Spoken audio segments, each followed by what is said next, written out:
Olá, bom dia a todos e todas que estão nos assistindo na 8ª mesa do segundo webinário China Atual, que é parte do congresso da UFBA de 75 anos. O tema da nossa mesa agora pela manhã é Estratégias da Ascensão Chinesa e teremos como expositores os professores André Coelho, da UFBA, Gustavo Encarnação, também da UFBA, Dewina Alon Cambanco, também da UFBA, e o Wilson Alves, todos da UFBA. E eu vou estar mediando. Hoje eu sou doutoranda na UERJ, mas também sou aluna egressa da UFBA do mestrado. É um prazer estar com todos aqui. Creio que vão ser apresentações bastante interessantes. Essa já é a 8ª mesa do webinário, já tivemos outras 7 mesas, que foram todas bastante interessantes. Agora à tarde teremos a última mesa, 1h30, também nesse mesmo canal. Nesse mesmo link, né? O tema da mesa vai ser a presença da China na Bahia e todos também estão convidados a assistir essa última mesa, né? Esse segundo webinário da China Atual é apresentado coletivamente pelos grupos de pesquisa.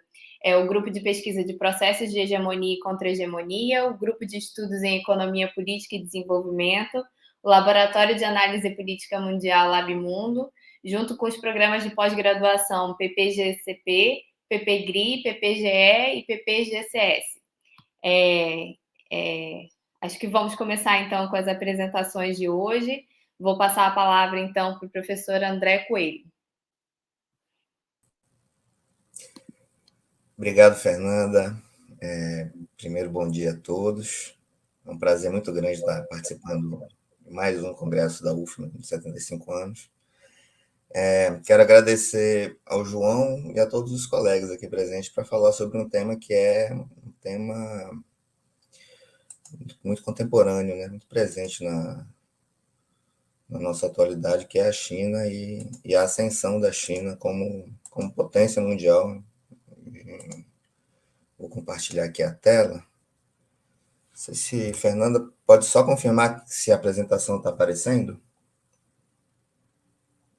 Está aparecendo. Legal, bacana. Bom, eu vou tentar ser bem breve também, porque a gente tem pouco tempo, né? São 4 apresentações nessa mesa, todas muito interessantes, né? Sempre com esse tema voltado para a ascensão da China.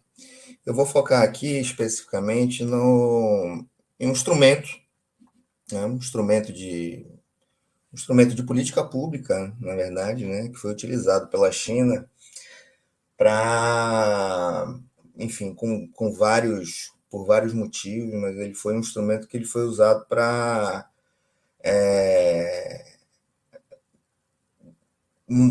modificar ou permitir a entrada da China na lógica de mercado, né, na sua inserção mundial, né?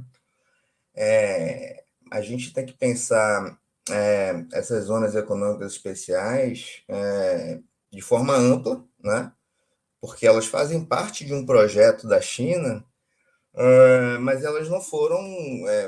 É um instrumento que já existia há um tempo relativamente longo, né? Zonas econômicas especiais é um termo amplo para espaços geográficos em algumas determinadas regiões, em alguns determinados estados, que possuem regras políticas, monetárias, fiscais diferentes do Estado geral, né? O que é um termo amplo? Porque uma zona econômica especial ela pode ser de vários tipos, tá? A gente tem, por exemplo, um caso de uma zona de zonas econômicas especiais no Brasil, por exemplo, né? Para a gente tentar compreender mais ou menos o que é esse instrumento. A Zona Franca de Manaus, por exemplo, é uma zona econômica especial, tá? É um tipo diferente das zonas econômicas especiais que foram instrumentalizadas na China, né? Mas é uma zona econômica especial. Você tem, por exemplo, vantagens fiscais e tributárias para instalar uma fábrica, instalar uma empresa na Zona Franca de Manaus e também seguem algumas condicionalidades, né? Bom, na China, vejam, né, que, por exemplo, a Zona Franca de Manaus é da década de 50, de 60, né? E a China entendeu esse instrumento como um mecanismo, na verdade, que propiciou uma gradual transformação do próprio modelo econômico chinês, né? A gente tem que lembrar que até 78, 79, a China era socialista, né? Você tinha um sistema, principalmente, por exemplo, na zona rural, a China ainda tinha comunas, né? Não existiam mecanismos de mercado capitalistas como existem hoje, enfim, já eram fortemente utilizados no resto do mundo. Tá? Então, a utilização dessas zonas, elas fazem parte desse conjunto de políticas que passam a ser adotadas na China, principalmente a partir de 78. Né? Trouxe aqui algumas datas chaves. A visita de Nixon em 71 é uma data importante para a gente entender esse processo de abertura, né, e de reforma da China. O Mao falece em 76, Deng Xiaoping ascende em 78, e é a partir do Deng que passam a ser implementadas várias reformas, né, em instrumentos de mercado na China a partir de 78. Eu não vou entrar muito aqui no detalhe, eu acho que é extremamente importante a gente entender esse contexto de 78 para frente, principalmente porque você passa a ter um contexto internacional de globalização, de financiarização. Isso é extremamente importante para a gente compreender a dinâmica evolutiva, né, das zonas na própria China, porque ela consegue surfar numa onda de liberalização de capital e de facilidades de movimentação de capital no mundo que, até determinado momento, principalmente durante o período da vigência do sistema de Bretton Woods, não era possível, né? Então, a partir de 80, a China consegue também surfar nessa onda de forma muito pragmática, né? E a gente precisa entender que a instalação dessas zonas, ela seguiu um planejamento central chinês, parte integrante desse movimento de modernização e de implantação desses mecanismos de mercado, né? Elas foram vistas basicamente como um instrumento para se buscar investimento externo direto, buscar vista como política pública também para atrair capital e geração de divisas, no momento em que a China está fazendo uma alteração do seu próprio sistema, né? As primeiras zonas, elas são de 78, 79, e a China, por exemplo, no interior ainda, você tinha, como parte desse planejamento de alteração do sistema, a implantação do Dual Track System, em que você estava implantando muito mais lentamente mecanismos de mercado, né? A liberalização foi muito gradual no interior, não nessas zonas. Nessas zonas, e vamos dizer assim que essas zonas elas foram central também para a China não passar pelo tratamento de choque capitalista, como, por exemplo, aconteceu na Rússia. Né? Vamos passar aqui que tem muita coisa, eu trouxe bastantes dados, eu acho que essa parte inicial é importante para a gente entender o contexto, né? E o que a China esperava alcançar com essas zonas lá a partir de 78, quando, mais fortemente a partir de 1980, quando essas zonas começam a ser efetivamente instaladas, né? Então, ela tinha ali o objetivo de geração de divisas, né? Porque a China estava isolada no mundo, era socialista, então ela precisava gerar divisas externas dentro de um ambiente capitalista para, enfim, operar minimamente, né? O objetivo era atrair investimento externo direto produtivo e a estratégia realizada pelo Estado, ela buscou inserir essas zonas em regiões que tinham proximidade já com tanto regiões capitalistas, mas também em regiões onde existiam capitais da diáspora chinesa, né? Mais precisamente, a gente está falando de Hong Kong e de Macau, que até 1997 não eram parte integrante da China continental, né? Elas foram entregues só em 97 pelos colonizadores, né? E Taiwan, né? Que ainda hoje é identificado pelo Estado como uma província rebelde, né? Então, a implantação dessas zonas ela se deu em conjunto também com uma série de políticas, principalmente uma política cambial muito forte a partir da década de 90, quando a China ela fez uma desvalorização da sua moeda. Isso permitiu uma ascensão extremamente grande, como a gente vai observar aqui, né, da atração de inúmeras indústrias e fábricas para essas zonas, né, mais notadamente a zona econômica especial de Shenzhen, que seria assim o caso modelo, o caso de maior sucesso da China nesse sentido, né? E, enfim, vamos acelerar aqui porque o meu tempo está curto. Aqui eu trouxe para vocês as primeiras zonas, né? Elas foram instaladas exatamente a 5 e a 4 aqui, elas são aqui coladas em Macau e Hong Kong. A 2 e a 3 elas são próximas aqui de Taiwan, né? A 1 ela é uma zona que é dentro de um distrito de Xangai. Xangai está aqui, Pequim está aqui, tá? E a 6 é uma ilha tropical que tem muitas frutas, enfim. Então, a implantação dessas zonas elas seguiram uma lógica e depois, enfim, várias outras zonas econômicas especiais vão ser implantadas na China, principalmente ao longo da costa, tá? Mas nesse primeiro momento, essas 6 foram esses locais foram selecionados para a implantação dessas zonas. 5 Bom, minutos. as características. Oi? 5 minutos. Certo. Eu vou trazer, então, aqui só as características. Eu tinha, enfim, bastantes dados aqui para trazer, mas eu vou colocar aqui as principais características dessas zonas econômicas especiais no começo, né? Vejo que a estratégia ela também vai se alterando ao longo do tempo, né? Então, como é que funcionava? Você tinha ali nessas zonas uma obrigatoriedade de exportação do que era produzido internamente, né? Você tinha uma descentralização administrativa grande, então o governo central ele delegou para as administrações municipais, principalmente, a gestão das políticas, por exemplo, de incentivos, né? Você tinha uma série de incentivos fiscais ali que variavam de zona para zona e, enfim, os próprios arranjos dependiam, inclusive, das especificidades de cada empresa que se instalava ali na zona, né?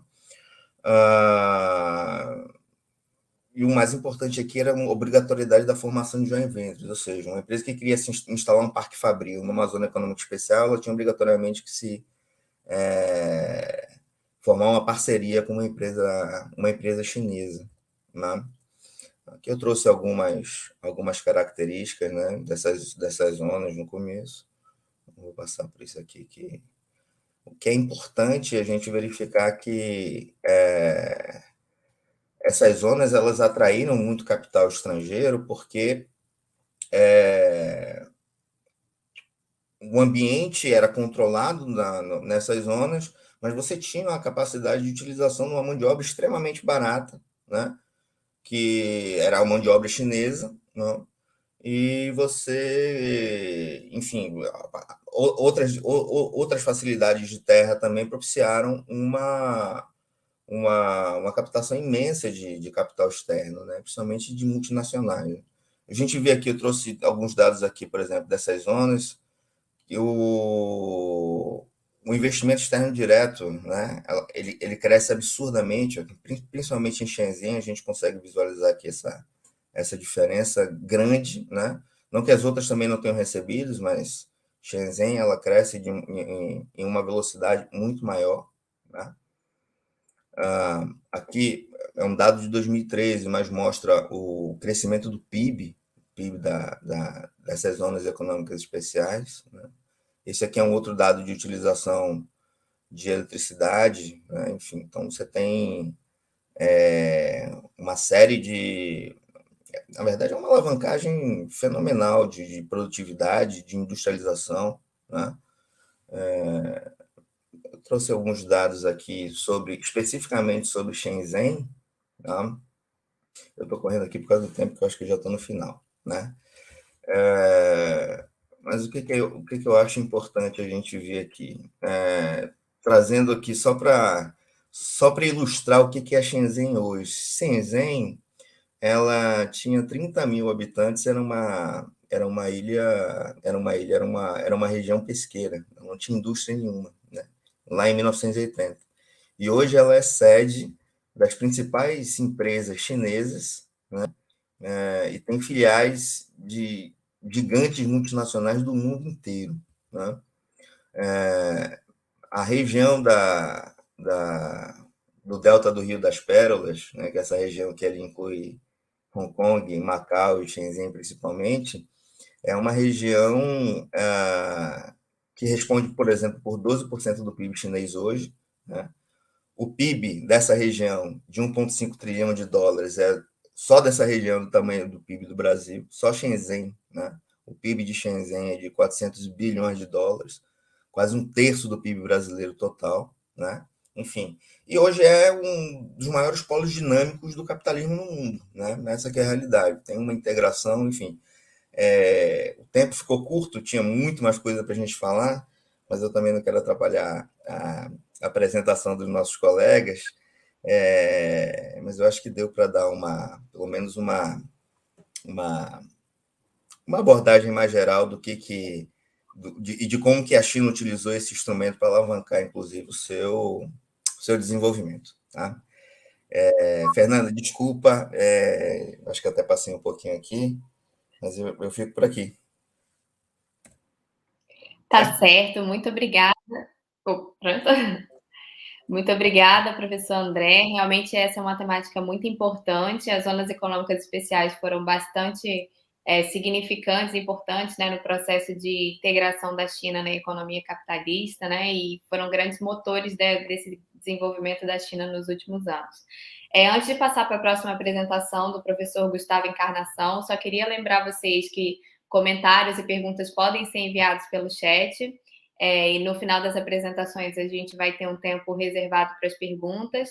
Também lembrá-los que as demais mesas, inclusive essa mesa, ficarão disponíveis no canal da TV UFBA para serem assistidas depois. Passo a palavra agora, então, para o professor Gustavo Encarnação. Bom dia, Fernanda. Bom dia, colegas. Bom dia a todos e todas que estão assistindo.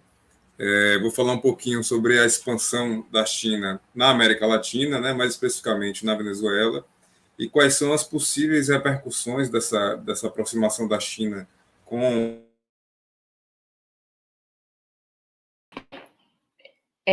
O professor Gustavo está sem áudio. Abre seu microfone, por favor. Perdão.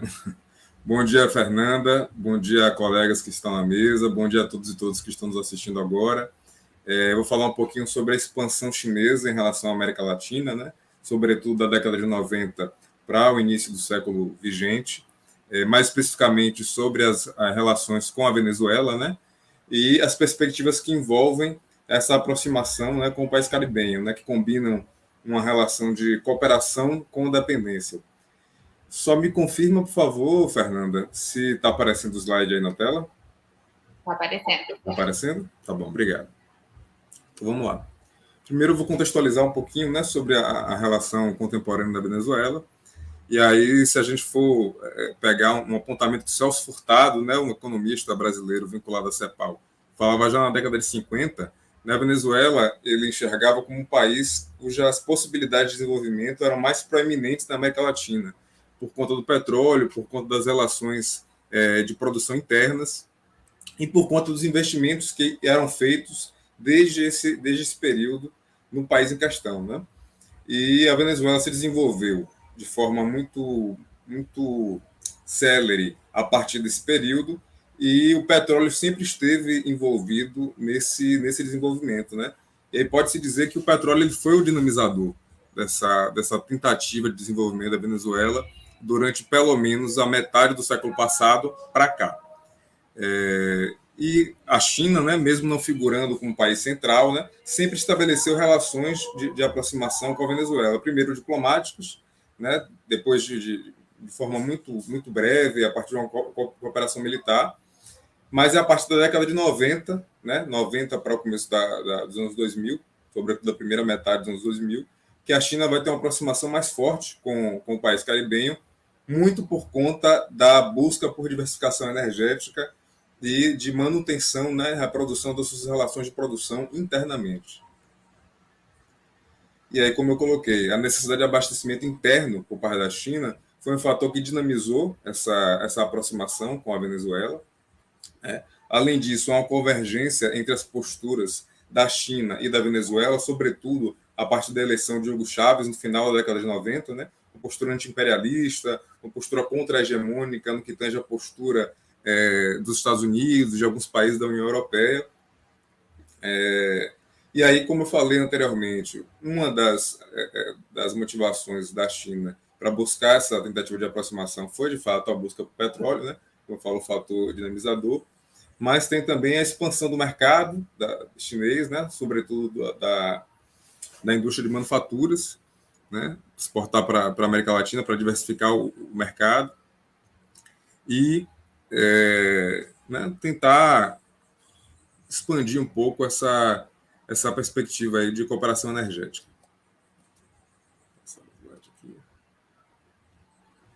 Em termos diplomáticos, né, antes da presidência de Hugo Chávez, que ele assume em 99, eleito em 98, somente uma visita foi realizada, né, por parte da China ao país caribenho, sendo que esse comércio, até o período, né, de eleição de Hugo Chávez, ele girava em torno de 500 milhões.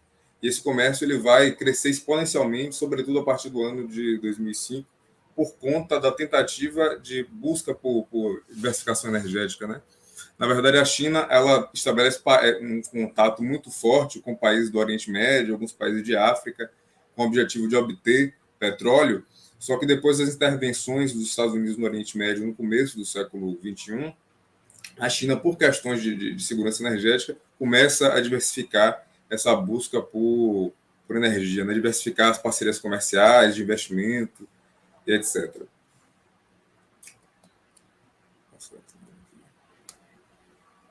E aí, um dadozinho aqui sobre a evolução da parceria comercial, né, sobretudo no que tange ao petróleo, entre a China e a Venezuela. Vocês podem perceber que, em termos de milhões de dólares, em 2000, o comércio variava ali em torno de 41 milhões de dólares, 2001, 52, tem um decrescimento forte no ano de 2002, e aí, a partir de 2005, que, né, esse crescimento exponencial ele é perceptível, justamente por conta de alguns fundos de cooperação estabelecidos entre os dois países, que a gente vai falar um pouquinho mais à frente. E aí, né, a evolução das relações, e sobretudo no ano 2005 para o ano 2006, né, outros países também, aí, como Angola, Arábia Saudita, Irã, Rússia, com os quais a China fazia, ainda faz relações de troca comercial, sobretudo para o setor energético.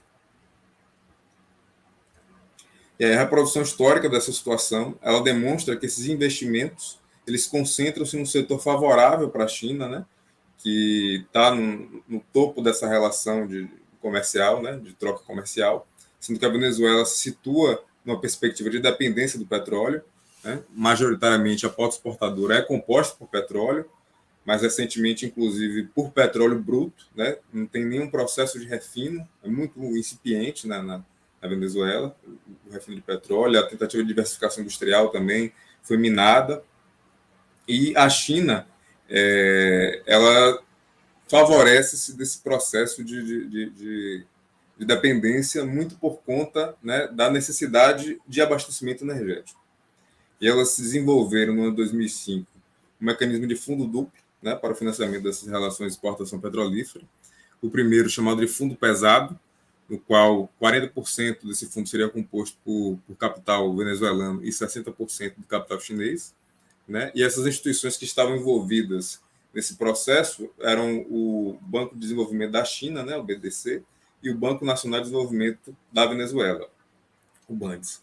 Vale ressaltar aqui que o maior empréstimo feito para a América Latina, por parte do BDC, né, do Banco de Desenvolvimento da China, foi para a Venezuela.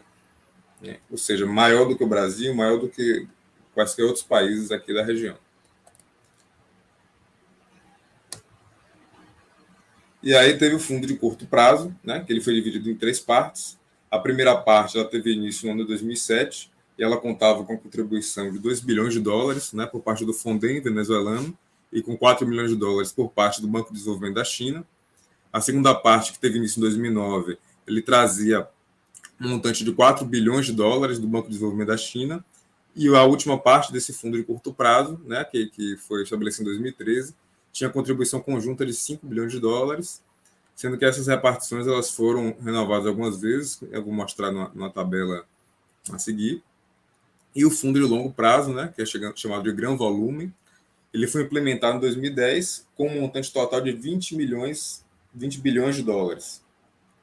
Esse fundo ele foi realizado como empréstimo, metade em dólares americanos e metade em renminbi, né, que é a moeda chinesa, e era destino para a área de infraestrutura e para a construção de programas habitacionais. Nesse sentido, uma questão que vale prestar atenção é que esses empréstimos eles devem ser pagos com exportação de petróleo, independentemente da variação do valor do barril internacional, né? Ou seja, há uma necessidade de exportação recorrente de petróleo da Venezuela para a China, não somente por relações comerciais estabelecidas de forma livre, mas também como uma condicionalidade por conta dos empréstimos.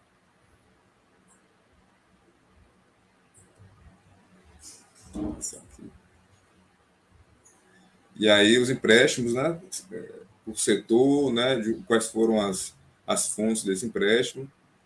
Aí percebe-se que o Banco de Desenvolvimento da China, de fato, foi a instituição que assim, levou adiante essa parceria em termos de investimento, essa parceria comercial entre os dois países, né? Levando ali a uma participação do Exim Bank, que é o Banco de Exportação e Importação da China também. E, sobretudo, se concentra-se na área de energia, né? Na área de energia, na área de minas. Nessas áreas de infraestrutura aqui, são para a manutenção dessa possibilidade de cooperação energética, né? Construção de vias férreas, construção de refinarias, né? Tanto na China como na Venezuela. E como eu coloquei, os empréstimos eles devem ser pagos com exportação petrolífera, né? E a Venezuela utilizou essa renda proveniente desses empréstimos para fomentar o consumo interno, né? Houve pouca diversificação, como vai ficar perceptível na tabela posterior, pouca diversificação industrial, né? Ou seja, não houve um reinvestimento desses recursos no setor produtivo, né? Fora do setor petrolífero, e isso contribuiu para o aprofundamento da dependência venezuelana em relação ao petróleo e em relação também a essa parceria com a China, né? As 3 principais empresas que estão presentes no território venezuelano da China são empresas petrolíferas. Oi, Fernanda. Ok. São empresas petrolíferas, né? A Corporação Nacional Chinesa de Petróleo, a CNPC, a Corporação Petroquímica Chinesa, Sinopec, e a China National Offshore Oil Corporation, a CNOOC. E essas empresas ela têm uma participação ativa na Venezuela, né? Muito por conta da quantidade de petróleo bruto que se encontra ali na faixa do Orinoco, né? Que é uma região muito frutífera assim, para a exploração de petróleo. E a terceira maior bacia hidrográfica da América do Sul, né? E a extensão dessa bacia do Orinoco ela corresponde a 80% do território venezuelano. Salvo engano, é a região com petróleo bruto com maior abundância em relação a esse recurso. E aí, né, fica perceptível que esses investimentos chineses para o setor de petróleo eles dominam as relações financeiras entre os dois países, né, com destaque para algumas outras áreas que também confluem para a manutenção dessa relação de cooperação energética, né, que é a área de infraestrutura e a área de transporte, né. por meio do controle do Estado, essas empresas multinacionais chinesas, como eu apontei, né, as empresas vinculadas ao setor de petróleo, elas operam com o intuito de maximizar os lucros, né, tal como o processo ocorrido a partir dos países da centralidade do capitalismo. Porém, essas empresas têm limitações, né, por conta de aparatos jurídicos presentes na Venezuela, sobretudo em relação à participação de joint ventures.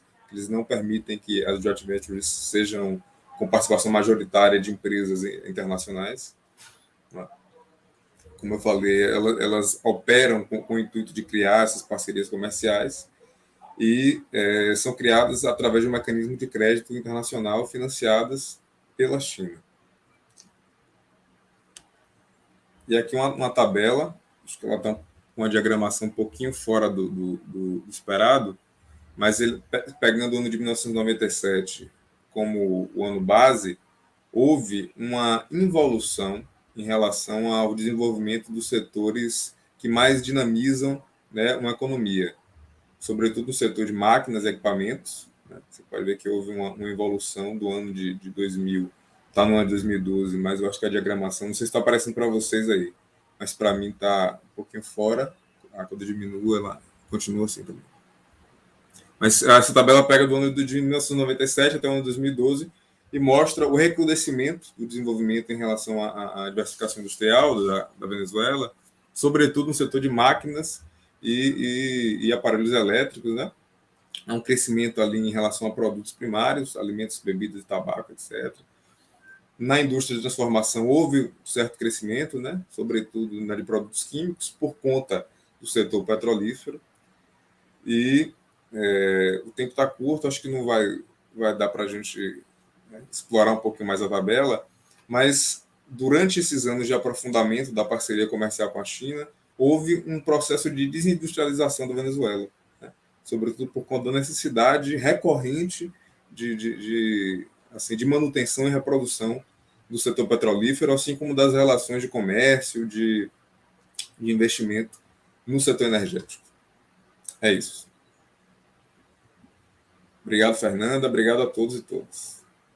Muito obrigada, Gustavo. É muito interessante e importante a sua apresentação, né? É muito interessante a gente observar como a China atua de forma estratégica nessa relação com outros países em desenvolvimento, né?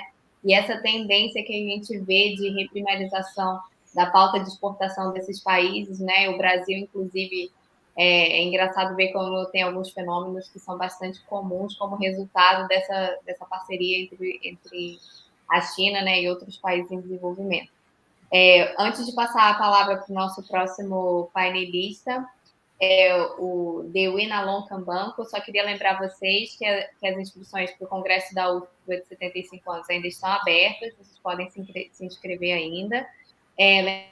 Lembrando também que podem mandar perguntas e comentários pelo chat. Passo a palavra agora, então, para o Dewin Alon Cambanco, da UFBA, que vai dar continuidade à nossa mesa. Olá, bom dia a todos e todas, aos colegas, painelistas, a Fernanda e a todos que nos acompanham, né, do outro lado da tela. Bom, o meu trabalho, né, a minha apresentação, como reconhecimento, né, das pessoas que acompanharam a minha trajetória acadêmica, no mestrado, né, mais especificamente, vai sentar-se na abordagem sobre o trabalho, né, que é resultado da dissertação defendida em 2019, né, do Programa de Pós-Graduação em Relações Internacionais da UFBA. Então, o trabalho ele vai analisar a atuação da China no setor de pescas da Guiné-Bissau. Guiné-Bissau é um pequeno país africano, né, falante da língua portuguesa, que fica mais especificamente situada na costa ocidental da África. Né? Para quem não conhece, é bom ressaltar isso. Então, o trabalho busca trazer outro lado dessa relação, outra perspectiva, né? dessa relação que, na perspectiva do trabalho, é uma relação que é muito romantizada, podemos dizer assim. A presença chinesa na África como um todo né, e mais especificamente no caso do estudo, que é a Guiné-Bissau, tem sido concebida como uma cooperação desinteressada e tudo mais. Então, isso despertou o interesse de fazer essa pesquisa. E a partir disso, chegou-se a algumas conclusões que veremos mais adiante.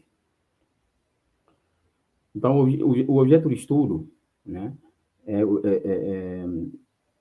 ou seja, o objeto da pesquisa é o estudo dos acordos de cooperação no setor de pesca entre a China e a Guiné-Bissau.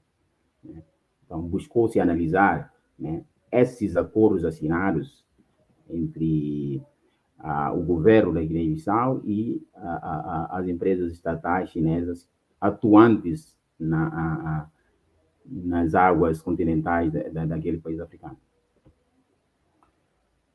O problema da pesquisa, ou seja, essa pesquisa viu-se como algo inquietador, né? A pouca ênfase dada às assimetrias que ocorrem nessas relações, né? Ou seja, nas relações entre os países do sul global de modo geral, mas nesse caso entre China e Guiné-Bissau em particular, né? Por conta dessa narrativa, né, da narrativa que inclui, né, questões como solidariedade, amizade na cooperação e todos esses discursos que quem estuda o tema já está a par há muito tempo. Então, há um discurso recorrente, né, de solidariedade e ajuda internacional, né, por parte da China na sua atuação na sua relação com a Guiné-Bissau, né, mas que também surgem algumas questões que incompatibilizam com esses discursos, que é o caso da atuação daquela potência asiática nas águas continentais da Guiné-Bissau. Então, há uma contradição, né? Por isso que, como o título destaca mesmo, né, cooperação sul-sul e suas contradições, ou seja, essa cooperação baseada na amizade, na sinceridade, na irmandade. Por outro lado, tem também esses problemas que muitas vezes não vêm à tona, né, e que precisam ser problematizadas, tensionadas, né, por acadêmicos como nós, assim para inspirar outros trabalhos futuros a trilharem esse mesmo caminho e a melhorarem essas relações de alguma maneira. Partiu-se de uma questão que orientou o trabalho, né, que é o que a gente costuma chamar na academia como questão-problema, né, ou questão norteadora, né, questão norteadora do trabalho, que é a seguinte: quais as evidências demonstram que as atividades pesqueiras chinesas nas águas da Guiné-Bissau descumprem os acordos assinados e, consequentemente, fogem dos pressupostos de solidariedade e troca de boas práticas que são bases dos discursos de cooperação sul-sul. Ou seja, essa foi a questão que procurou-se responder ao longo da pesquisa.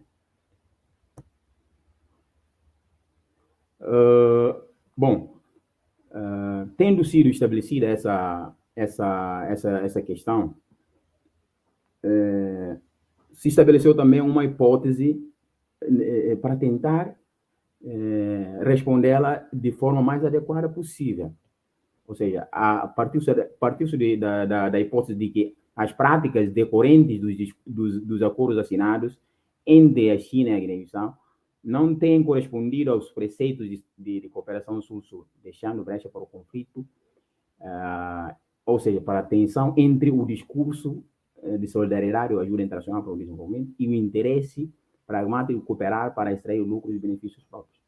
Ou seja, partiu-se desse pressuposto, né, para, de fato, atingir os resultados da pesquisa.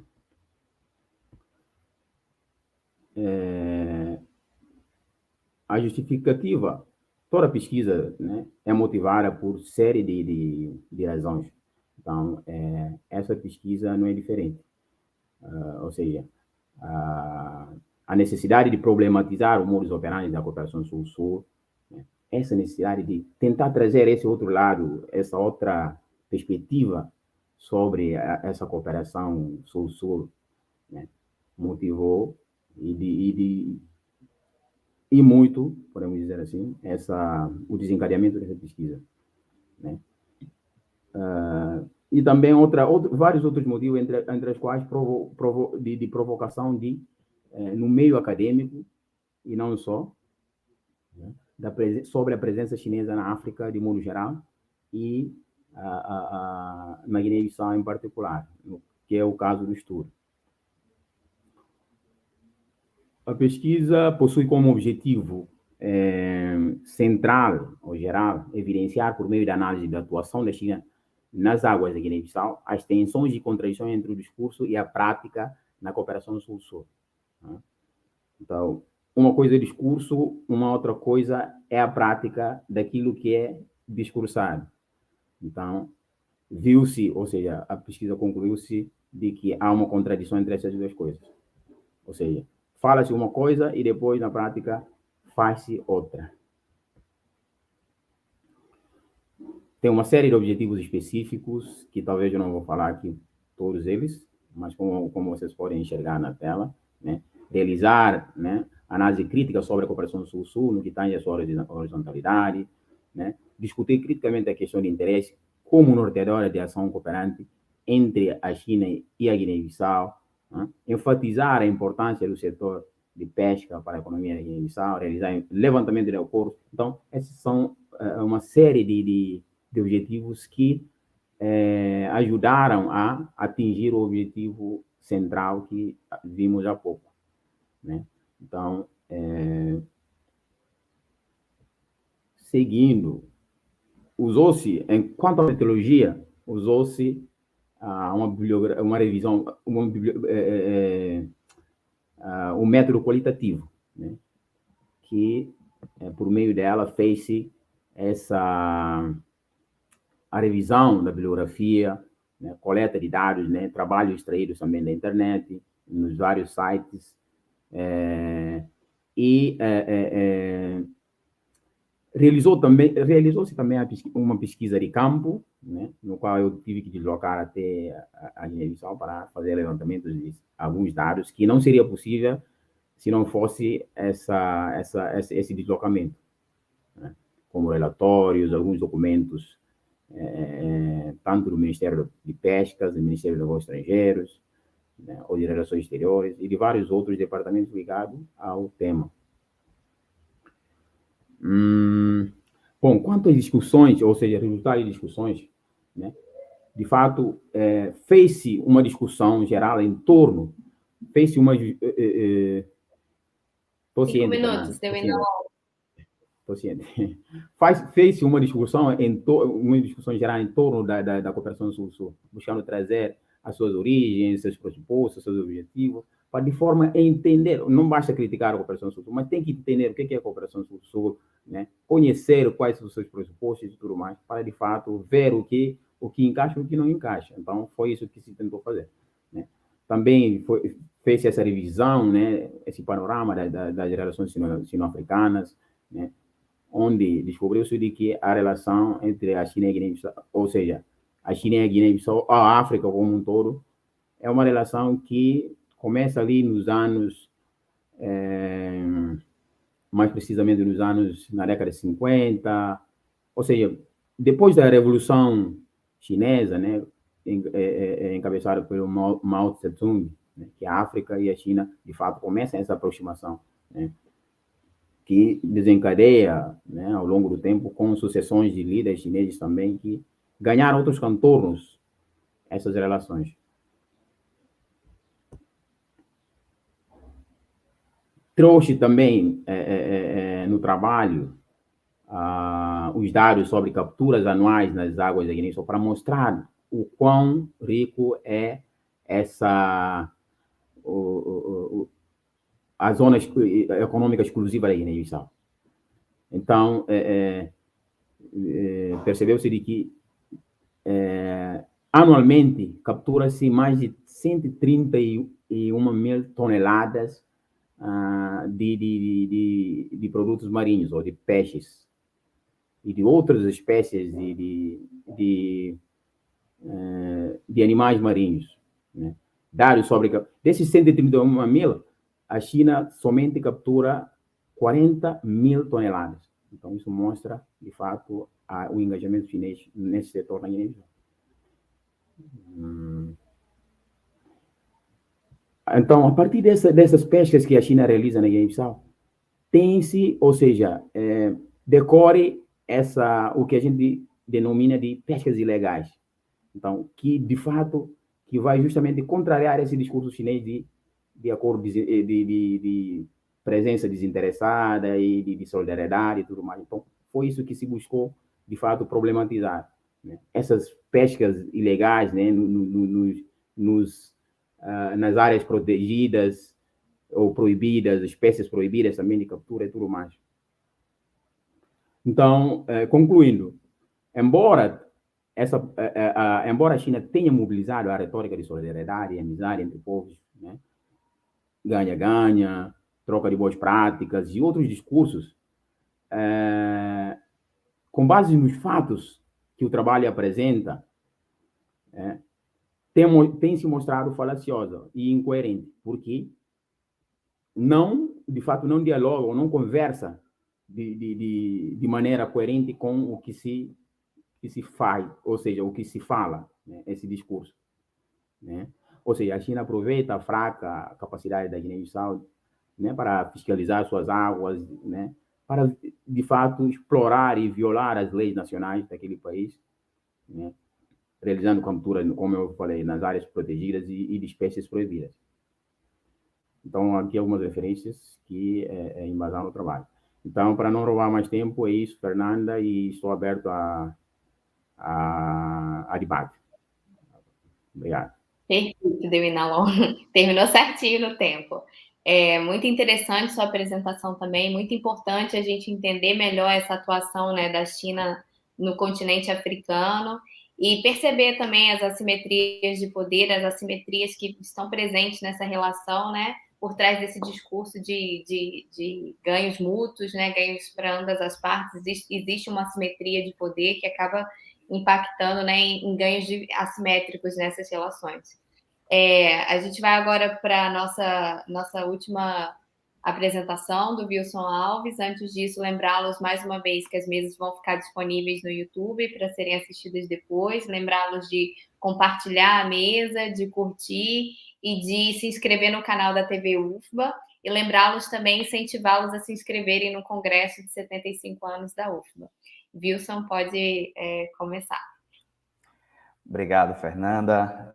Bom dia a todos. Quero também saudar aos meus colegas aqui que compartilham mesa, brilhantes exposições, um trabalho bem difícil aí, tanto sintetizar quanto também dar seguimento a essas ideias que foram compartilhadas antes.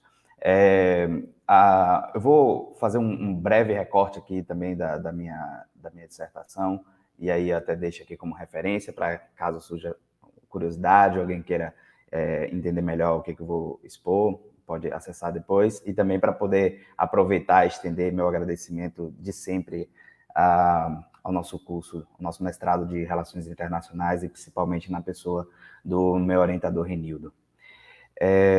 Vamos lá. Primeiro, até explicar um pouco, né, o meu tema, a minha dissertação, eu até dei o nome Brasil e China, os dois impérios do meio, né, que eu faço um breve estudo sobre as trajetórias aí, tanto de Brasil e de China no século XX e no início do século XXI, e eu chamo dos dois impérios do meio porque a China, né, para quem não conhece, o nome de referência em mandarim para a China é Chongguo, né, que se refere a Guo de império, o país, né, e Chong do meio. Então, a China, eles se viram por muito tempo ali como o império do meio, né, o centro do mundo de determinada forma, e então eles se denominam império do meio e para eles a ascensão chinesa na verdade é mais do que uma retomada, né? Não é nada novo esse status proeminente que a China assume agora, porque quando a gente, até ali meados do século XIX, a China era o estado mais pujante economicamente, né? Os países da Europa olhavam com admiração para a China e para a Índia como os países mais ricos do mundo naquele momento, e aí a China depois passa por 100 anos ali, que eles chamam os 100 anos de vergonha, né? Os 100 anos ali em que a China passou a um estado de um país muito pobre, e então para a China não é uma ascensão, mas uma retomada de um lugar que historicamente sempre foi deles. Mas quando eu falo do Brasil, é um império do meio, porque primeiro a gente nasce como império lá, né? Em 1822, mas é do meio porque o Brasil sempre assumiu dentro do espectro internacional uma posição de um país intermediário, né? Nunca tão pobre, mas também nunca como um país central. Então, é um país que sempre esteve numa posição intermediária no cenário global, e aí eu faço uma análise de como que essas trajetórias ao longo do século XX e início do século XXI se diferenciaram, e o que explica também um pouco a estratégia de ascensão chinesa. E aí, antes de falar um pouco dessa própria estratégia de ascensão chinesa, é importante destacar que a base teórica que eu analiso, que eu tomo como referência, é a teoria do sistema mundo. Isso é importante dizer porque, para a teoria do sistema mundo, o que ascende, né, e o que descende, o que modifica e o que se movimenta, na verdade, não é um país ou outro, né? O que evolui é um sistema mundo. E a teoria do sistema mundo, que foi bastante puxada aí pelo Immanuel Wallerstein, ele critica bastante esses estudos modernizantes em que fragmenta bastante tanto as unidades políticas dos estados, imaginando como se a gente pudesse realmente fazer esses recortes isolados, como também ele critica bastante os estudos modernizantes, no sentido de que a gente, ao longo do século XX, dentro dessa influência bastante positivista, a gente passa a enxergar ciência política, ciência econômica, ciência social, como se fossem realmente recortes, vieses de análise da realidade que pudessem ser analisados realmente de uma forma dissociada, né? E a teoria do sistema mundo entende que existe um todo, né? Um todo que é um sistema.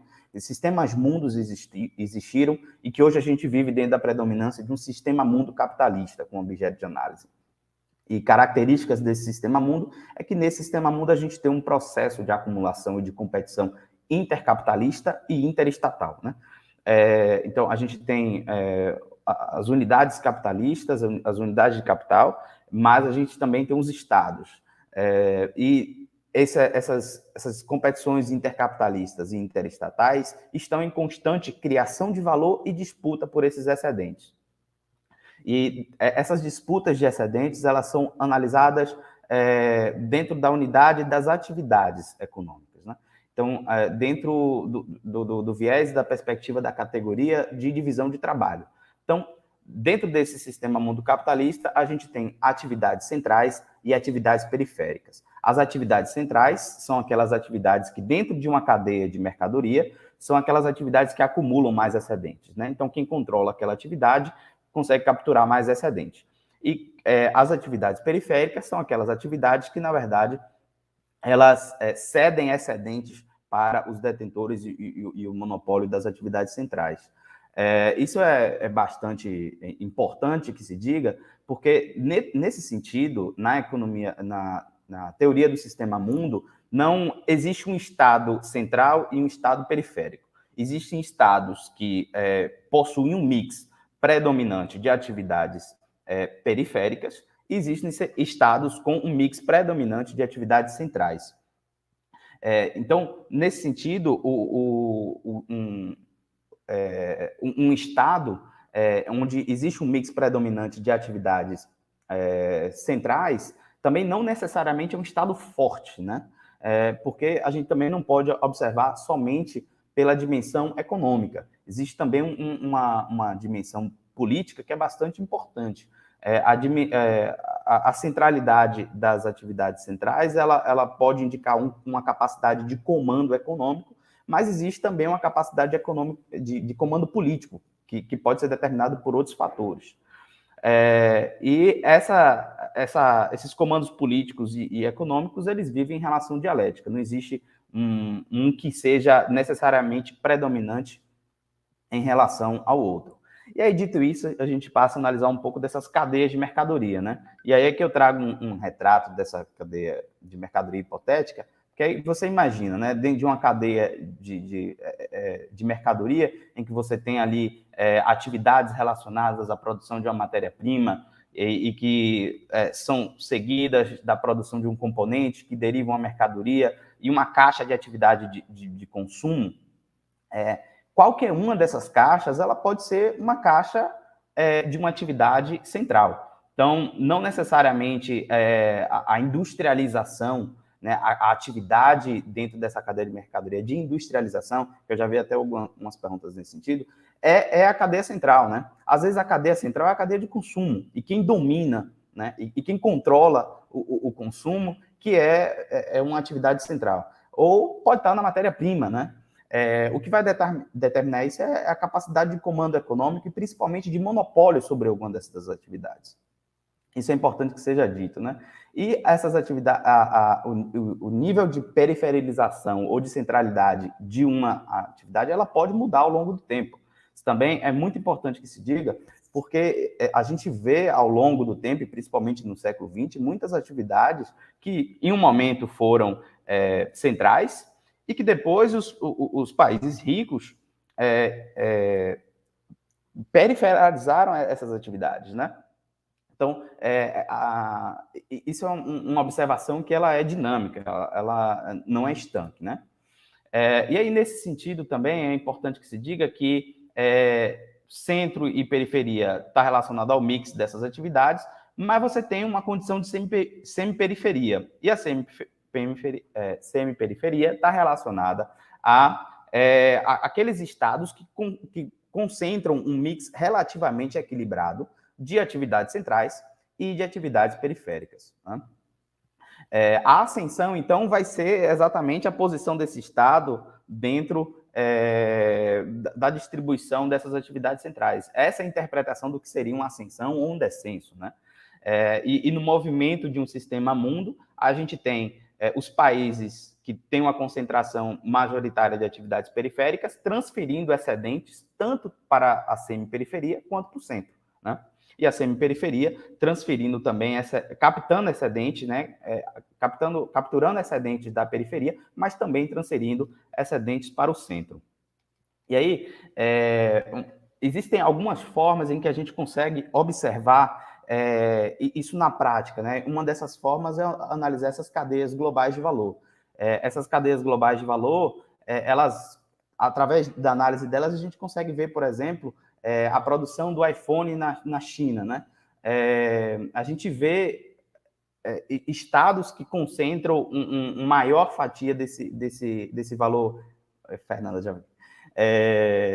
Que concentram uma maior fatia desses recursos gerados ou não. Mas é importante que, à luz do sistema mundo, isso não necessariamente significa que esses países que geram mais valor agregado, na verdade, eles estão gerando mais-valia, né? Na verdade, a mais-valia não é a mesma coisa que valor agregado. Na verdade, você pode ter países que geram menos valor agregado dentro dessa perspectiva de cadeias globais de valor, mas que, na verdade, estão transferindo excedente. Eu vou passar um pouco mais rápido, até para conseguir chegar no ponto central, né? A gente tem determinantes, então, do poder e da condição semiperiférica, mas é importante perceber que, quando os países estão na semiperiferia, eles sofrem pressões do centro, né, para que essas atividades, que esses países da semiperiferia não avancem, né, para que a semiperiferia não domine, não rompa o monopólio, mas também sofre pressões da periferia, né, que a periferia ela também vai querer manter aquelas atividades ali, então reduzindo o custo da mão de obra, porque ela quer concentrar um certo mix de atividades e manter uma certa posição. Então, a semiperiferia também sofre competição para baixo, de baixo, né? E aí o que a gente percebe é que estar no meio gera uma condição de armadilha do meio mesmo, em que é difícil subir, porque você sofre pressões de monopólio de cima, mas é difícil baixar, principalmente porque você sofre um problema relacionado ao dilema de legitimação, né? Como é que você reduz do nada, né, o valor da mão de obra? do trabalhador, né? Você tem direitos adquiridos. Olha para o Brasil, né? Como é que o Brasil simplesmente vai decidir competir com países do Sudeste Asiático, né? Existe a CLT, existem direitos adquiridos que você não simplesmente subverte de uma hora para outra, né? Então, você tem uma condição ali de armadilha, realmente, né? E aí, focando um pouco nas estratégias chinesas para sair e fugir dessa armadilha, primeiro é importante se dizer que as estratégias chinesas não necessariamente são replicáveis, né? Isso é uma falácia da composição. Você achar que porque um conseguiu, se os outros fizessem igual, todo mundo conseguiria. Mas, na verdade, é exatamente o contrário.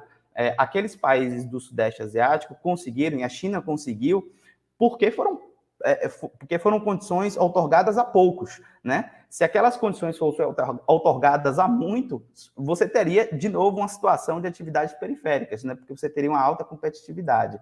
Então, essas estratégias, e o que a gente nota, principalmente, e aí passando até um pouco mais rápido aqui, para as estratégias chinesas, estão relacionadas muito a capacidade do Estado chinês de se organizar e casar um comando econômico com um comando político para superar essas dificuldades que estão colocadas dentro da semiperiferia, que aí vão desde o controle e o planejamento relacionado a Dual Track System, as zonas econômicas especiais que os palestrantes antes até falaram, mas também essa capacidade de coordenação e de estabelecer estratégias de esforço tecnológico. Então, hoje, e aí eu vou concluir a minha análise, né? Hoje a China, dentro da minha visão, e assim como eu concluo, a entrada da China dentro da economia e do sistema mundo, ela gerou pressões para cima e para baixo. Ela gerou pressões para cima à medida que a estratégia de esforço tecnológico conseguiu capturar atividades centrais, como ela gerou pressões para baixo também, na medida em que a China também se apoderou de atividades econômicas, né, atividades periféricas. A China ela teve essa capacidade de gerar pressões para cima e para baixo, e a China também conseguiu capturar excedentes, porque na medida em que a China, antes ela tinha um sistema socialista, e ela passa a fazer parte do sistema mundo, ela criou uma nova fronteira de excedentes, né? Só que essa fronteira de excedentes que ela criou, ela não transferiu totalmente para os países que concentram as atividades centrais. Ela reteve boa parte desses excedentes através das estratégias de aldeias, né, empresas de aldeias e vilas. Então, por diversas estratégias que ela teve, ela criou uma nova fronteira de excedentes, mas ela também capturou muito através de uma capacidade de comando e sistema político. E aí, uma reflexão só para fechar, é que hoje a China ela se posiciona também dentro de uma lógica de comando sistêmico, né, das verticalizações das cadeias, e o governo chinês ele tem uma posição em muitas empresas, e isso também garante uma entrada dentro dessa reformulação do sistema mundo. Obrigado. Excelente, Wilson, muito interessante essa abordagem sobre a ascensão chinesa, a partir de uma perspectiva da teoria de sistema mundo, né? É muito importante para a gente entender melhor esse processo. Bom, a gente teve algumas perguntas aqui no chat, que agora eu vou passar para os nossos participantes. Antes das perguntas, gostaria de parabenizar a todos pelas apresentações, que foram muito interessantes e relevantes.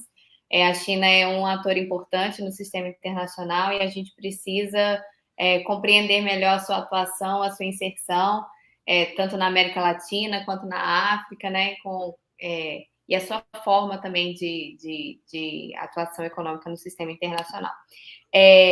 A primeira pergunta que apareceu aqui, tem duas perguntas que são bastante semelhantes, e eu vou colocar para todos os participantes. A primeira é: a China pode ser considerada uma forma de pós-capitalismo, uma experiência que aponta para uma superação histórica do capitalismo, ou ela é só mais um capitalismo com tendência a se autodestruir também? Essa pergunta acaba sendo congruente com essa outra pergunta, que é: a China é socialista ou capitalista? Então, eu vou deixar alguns minutinhos para vocês responderem, vou pedir que vocês sejam bastante breves, porque a gente tem algumas perguntas específicas para vocês que eu vou colocar depois. Acho que a gente pode colocar para responder na ordem de apresentação, né? Começando pelo André, Gustavo, Deuinalon e depois Wilson.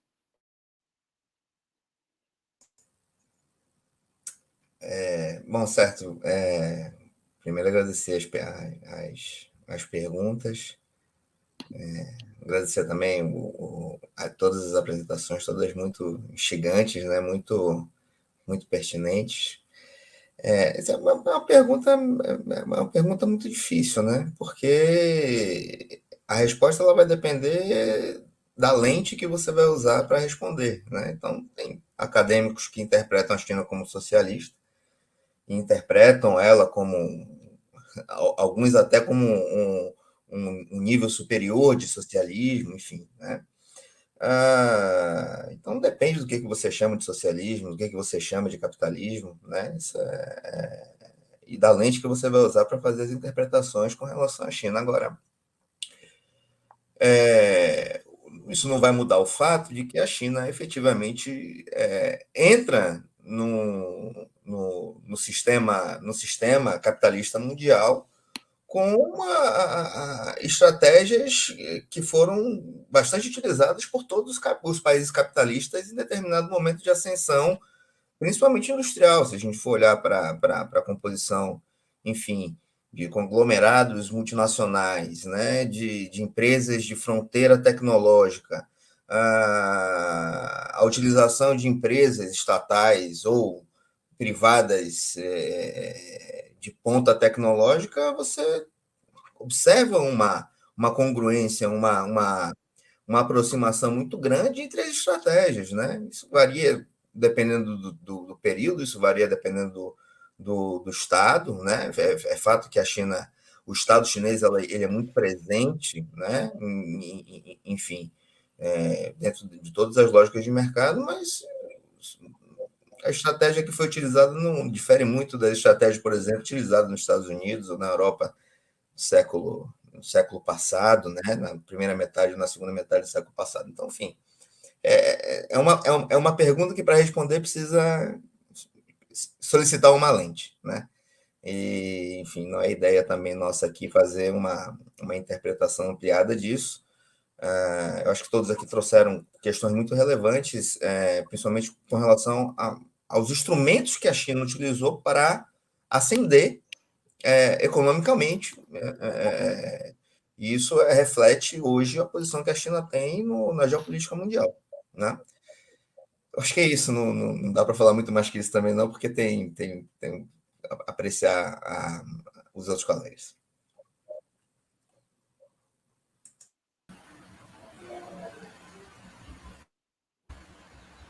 Sou eu agora, Fernanda? Isso, pode ir. Pronto. Eu acho que eu tenho uma posição parecida com a posição de André. Eu acho que o fenômeno chinês ele ainda é muito recente para a gente conseguir enquadrar ele no modo de produção socialista ou capitalista, mas eu também acho que existem convergências em relação às dinâmicas, tanto geopolíticas quanto em termos de desenvolvimento econômico mesmo da China com alguns países, né, com algumas experiências históricas capitalistas que a gente viu, sobretudo, no século XX. Eu tenho, talvez, assim, uma discordância em relação a categorizar a China como capitalista por conta das dinâmicas internas de produção, sobretudo até as reformas de Deng Xiaoping, né, até 79, começo da década de 80, da postura da China em relação aos países, né, de respeito à autodeterminação dos povos, de respeito à soberania de outros estados, né, com mais especificidades dos estados periféricos, né, estados que nunca foram levados em consideração pelas potências imperialistas. Há uma discussão também se a China é imperialista ou não, e aí se colocar a China como imperialista, ela necessariamente seria um país capitalista. Agora, eu acho que a gente tem que ver a China como uma formação social específica, né, que tem complexidades bastante distintas de países, né, que a gente considera de países da centralidade do capitalismo, mas fica uma provocação a partir de um teórico que chama Istvan Meszaros, que ele fala que, independentemente do modo de produção de determinado país, ele ser capitalista, socialista, etc., se houver exploração do capital, obtenção de mais-valia, etc., de que adianta denominar ele como pós-capitalista, anticapitalista, ou quais sejam as possíveis conceituações, né? O que importa essa discussão tem muito a ver com a forma como o trabalho é desenvolvido, dessa dinâmica capital-trabalho, quais são os impactos em termos de natureza, em termos de, né, de desenvolvimento da humanidade como um todo. Então, acho que é um debate que está em aberto, mas eu também acho que é muito complicado a gente categorizar de forma taxativa a China como um modo de produção socialista ou capitalista. Deu Inalon. Olá. Bom, essa questão, de fato, é uma questão bem difícil, mas eu acho que, na minha perspectiva, eu acredito que não se pode negar tanto uma quanto outra coisa. Ou seja, eu vejo como um mix, né? Tanto da, da questão que envolve o socialismo, tanto ou quanto o capitalismo. Por quê? Porque as principais características, né, do que a gente entende como socialismo, acho que ainda estão bem presentes na sociedade chinesa, ou seja, o Estado chinês ainda desempenha um papel muito crucial, né? Muito crucial na forma como o Estado, ou a própria China, se organiza internamente e a sua ação externa também. Né? E, por outro lado, quando a gente vê também a inserção da China no mercado internacional, no comércio internacional, né? No sistema financeiro internacional, e nessa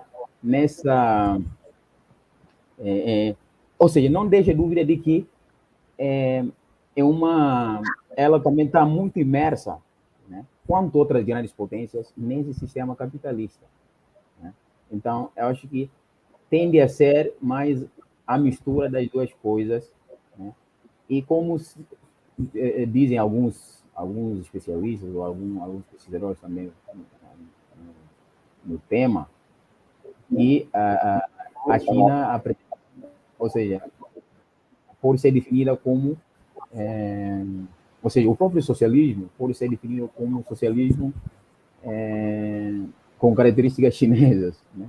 Então, tem esse debate. Então, vai depender muito do que André colocou, né? Da lente, né? De quem vai falar sobre o que a China é ou não, né? Para, de fato, defender uma postura e não outra. Então, acho que é por aí. E Certo. a sua questão, Fernando, você prefere que eu responda agora? Depois eu vou repetir, vou colocar as perguntas individuais depois. Vou pedir Wilson para ser super breve, né, para responder essa, e aí eu vou ler as perguntas que são individuais para vocês e dar um tempinho, tá? Certo. Eu vou também dar uma resposta, tentar super direto, apesar da complexidade da pergunta. Dentro de uma perspectiva histórica, assim, quase que numa visão um tanto quanto pessoal, quando eu analiso as empresas de aldeias e municípios, eu realmente vi um modelo muito diferente, em que você tinha ali a empresa fazendo uma distribuição desses excedentes entre as pessoas, né? Você tinha uma empresa que ela era comunitária. Agora, para ser coerente com a linha teórica que eu trago, eu diria que isso não importa tanto, porque não existe esse recorte, não dá para fazer esse recorte por Estado. O recorte é por sistema mundo. Então, a não ser que eu pudesse dizer que a China é um sistema mundo em si própria, eu poderia ter essa resposta do que é a China isoladamente. Mas eu tenho que analisar o sistema mundo, e o sistema mundo é capitalista, e a China está inserida ou participa de atividades dentro do sistema mundo capitalista. Essa resposta sobre se a China é isso ou aquilo não é tão relevante. Excelente. Eu vou colocar agora algumas perguntas que foram feitas específicas para cada participante. Tem duas para o Gustavo, duas para o Dewinalon e acho que duas para o Wilson. Eu vou ler todas e aí eu vou dar 2 minutinhos para vocês responderem essas perguntas. Tem que ser bem breve, porque meio-dia a gente precisa encerrar. Então, as perguntas para o Gustavo são: a desindustrialização da Venezuela é um fator decisivo na crise deste país em anos recentes? O país sul-americano errou na sua parceria com a gigante China? A outra a Venezuela entra na conta da guerra pelo monopólio entre Estados Unidos e China? As duas perguntas para o Dewinalon são: Dewinalon, podemos concluir então que, do ponto de vista humano, a atuação da China em Guiné-Bissau não difere de uma mentalidade tipicamente capitalista, a destruição dos mais pobres por puro lucro? E a outra pergunta tem uma outra pergunta para o Dewinalon aqui, sobre os grupos. Do ponto de vista interno na Guiné, que grupos sociais ganham com essa cooperação? E as duas perguntas para o Wilson são: o Brasil está fadado a mero exportador de commodities? E o Brasil tem espaço nesse sistema mundo? Vou dar, então, 2 minutinhos para os participantes responderem essas perguntas aí, tá bom? Pode começar também, pode começar Gustavo, depois Dewinalon e Wilson. Sim, eu acho que a desindustrialização ela foi um fator, né, que contribuiu muito para a crise. Na verdade, a Venezuela ela experienciou um processo de industrialização muito, muito pequeno assim, durante a década de 70, e desde a década de 70, final da década de 70 para cá, ela só se desindustrializou, né? Com a eleição de Hugo Chávez, há uma tentativa na primeira metade do século XX de industrialização, mas eu não acho que isso representa um erro estratégico a partir da parceria com a China, necessariamente, até porque outros fatores foram fundamentais também para a agudização dessa crise da Venezuela. Os embargos econômicos dos Estados Unidos, de outros países, né? As tentativas de golpe de diversos países na Venezuela durante a primeira metade do século presente foram fundamentais para a desestabilização do sistema, né? Uma tentativa de boicote interno também das indústrias que aconteceu por parte da oposição venezuelana. O problema de estratégia, de gestão também por parte do governo Chávez e do governo Maduro em conseguir dinamizar internamente a indústria, né? Usar as rendas provenientes do petróleo para desenvolver o país. Mas eu acho que a China se vale dessa situação. Ela se vale dessa dependência que a Venezuela tem e ela contribui para a perpetuação dessa dependência em relação ao petróleo. E por conta do país ser, né, respondendo já outra pergunta, uma fonte fundamental para a geopolítica do petróleo a nível mundial, eu acho que sim, de fato, ela ajuda a contribuir para essa polarização entre os Estados Unidos e China. Mas eu acho que cada vez menos os Estados Unidos têm uma implicação interna em termos de Venezuela, né, porque ela, como ficou, né, colocado na minha apresentação, ela busca diversificar um pouco as parcerias, sobretudo a parte do governo Chávez. Isso há uma discussão em aberto aí se isso caracteriza a China como imperialista, que eu vi que tem uma pergunta também, né, se ela é imperialista em relação a países de África, da América Latina, etc. Mas eu ainda acho um pouco recente a gente categorizar dessa forma assim. Certo, obrigada. Pode responder suas perguntas, Dewinalon. Certo. Pronto, eu acredito que, em partes, a primeira questão, né, relativo à questão, olhando mais do ponto de vista humano, né, como se colocou aqui, eu acho que, em parte, sim, mas o que a pesquisa buscou fazer não é acusar a China de uma coisa ou de outra, é apenas trazer os fatos, né, e mostrar que não é que a China não coopera, ou seja, eu percebo que, de fato, a China coopera com o país e há ganhos nisso. O país ganha alguma coisa, né? Então, mas não se pode também descartar essas outras assimetrias, né, que ocorrem aqui e ali, né? Então, é por isso que buscou-se fazer trazer para a ribalta, né, essa outra perspectiva, né? Demonstrar de que a presença chinesa na Guiné-Bissau não é apenas ou exclusivamente isso, né, essa narrativa que é vendida por aí, né, pelos governantes de Pequim, sobretudo. Até na dissertação eu trouxe até discurso, né, do embaixador do ex-embaixador da China na Guiné-Bissau, né, que falava dessa questão de apoio gratuito, de desinteresse e tudo mais. Então, foi essas coisas que buscou-se problematizar apenas. Né? Mas eu acredito que, de fato, há uma cooperação que pretende, ou que de alguma forma gera algum tipo de benefício também aos clientes e tudo mais. Mas, como se colocou aqui, essa presença também, por outro lado, busca, de fato, lucros, né,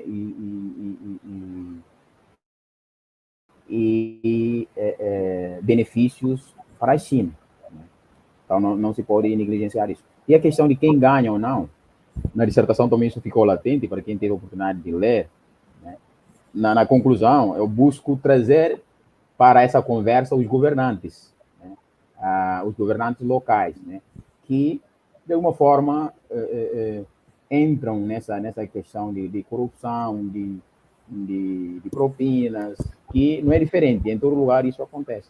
Eu busco responsabilizar também os governantes locais, né, os responsáveis por esse setor na Guiné-Bissau, que não podiam ficar isentos dessa questão.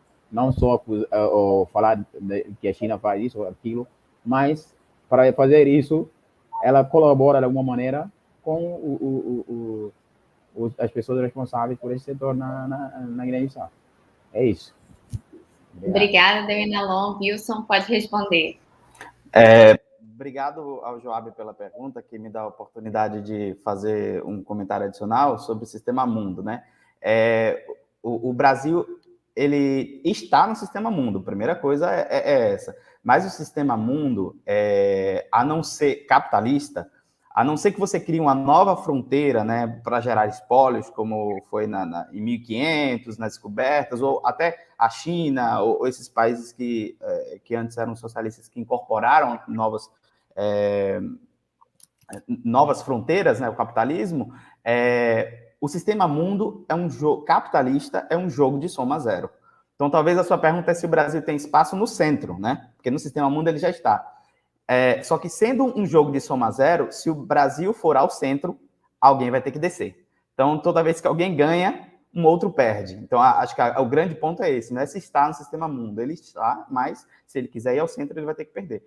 E aí, o mesmo ocorre para o Brasil estar fadado a mero exportador de commodities.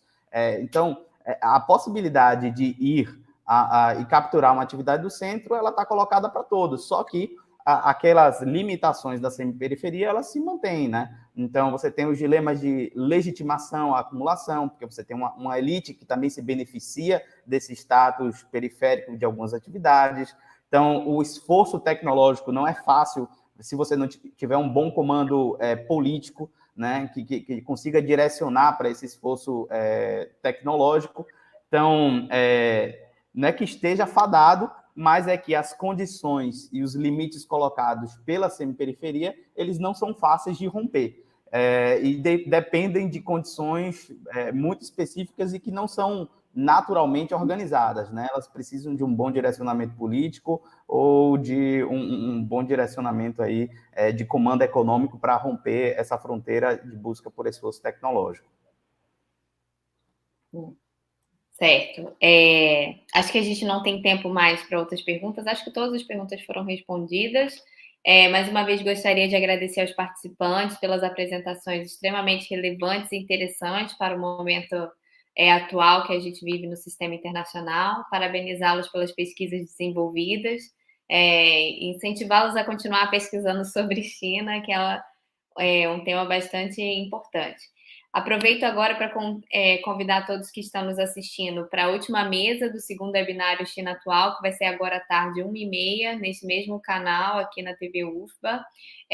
O título da mesa é A Presença da China na Bahia, e teremos como expositores os professores Andréa Bonfim, Jorge Ribeiro, Marlon Rojas, e vai ser mediado pelo professor Jorge Almeida. Então, estão todos convidados para essa última mesa.